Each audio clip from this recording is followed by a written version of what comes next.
बिस्मिल्लाहिर्रहमानिर्रहीम। कबूलियत दुआ चार तरह से होती है। आका अस्सलातु वस्सलाम ने फरमाया कि दुआ चार तरह से कबूल होती है। बाज़ औक़ात मिन्नो अन कबूल हो जाती है कि किसी ने अल्लाह सुब्हानो तआला से जो भी मांगा वही मिल गया।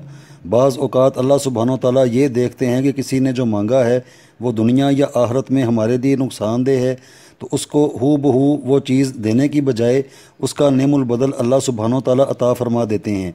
बाज़ औक़ात हम पर कोई मुसीबत आ रही होती है, लेकिन वो हमारे इल्म में नहीं होती कि मुस्तक़बिल करीब में हम पर कोई मुसीबत आने वाली है।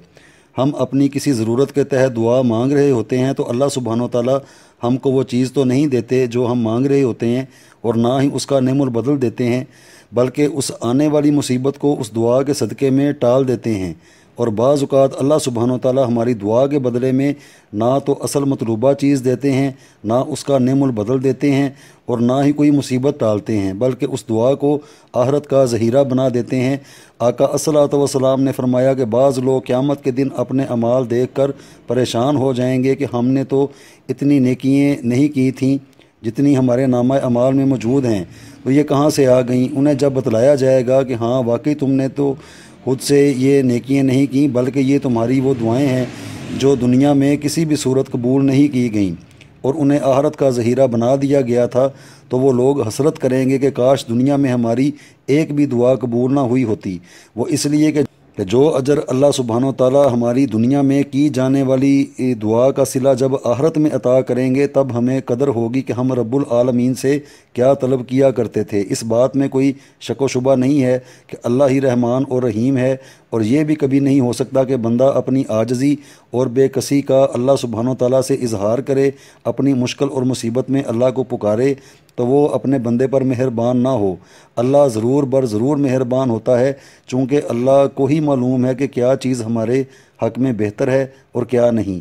ये हम नहीं जानते और ना जान सकते हैं, चूँकि अल्लाह को मालूम है। इसलिए वो हमें उस मुसीबत से छुटकारा दिला दे, या उनमें से कोई भी चीज़ नहीं तो हमारी दुआ को क़यामत के उस लम्हे के लिए हमारे लिए ज़हीरा फरमा दे, जहाँ सगे माँ बाप बहन भाई मियाँ बीवी कोई भी एक दूसरे के काम नहीं आता। हासिरत दुनिया वल आखिरा, दुआ में जल्दबाजी के पीछे जो दूसरा नज़रिया कार फरमा है वो इससे भी ज़्यादा ख़तरनाक है।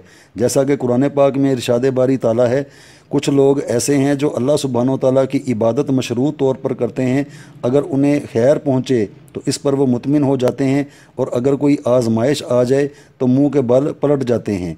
ऐसा आदमी दुनिया में भी घाटे में है और आखिरत में भी यही वाज़े नुकसान और घाटा है। जब हम ये कहते हैं कि हम तो मांग मांग कर थक गए, मिलता ही कुछ नहीं, इसलिए मांगना छोड़ दिया है, तो कुरान कहता है कि उस बंदे ने अल्लाह से मशरूत तल्लुक़ कायम किया है और शर्त भी अपनी मनवाना चाहता है। शर्त क्या है कि मैं जो मांगूँ मुझे मिल जाए, जबकि ईमान लाने पर अल्लाह सुब्हानो तआला ने यह वादा तो कहीं नहीं किया था। फिर तुमने कहाँ से ये शर्त रख ली, और फिर उस शर्त पर इतने पक्के हो गए कि ज़रा दुआ की कबूलियत में देर हुई तो अल्लाह से बंदगी का नाता ही तोड़ डाला। अल्लाह माफ़ करे, ऐसी सोच कभी भी नहीं होनी चाहिए। इसलिए हर मुसलमान को अल्लाह सुब्हानो तआला से दुआ मांगने का सिलसिला हमेशा जारी रखना चाहिए। अल्लाह सुब्हानो तआला इसे मज़कूरा बाला चार सूरतों में से जिस सूरत में भी कबूल फरमाएंगे वही हमारे हक़ में बेहतर होगा। अल्लाह सुब्हानो तआला को पाबंद करने की कोशिश ना की जाए कि जो मैं मांगूँ मुझे वही और वैसे ही दिया जाए।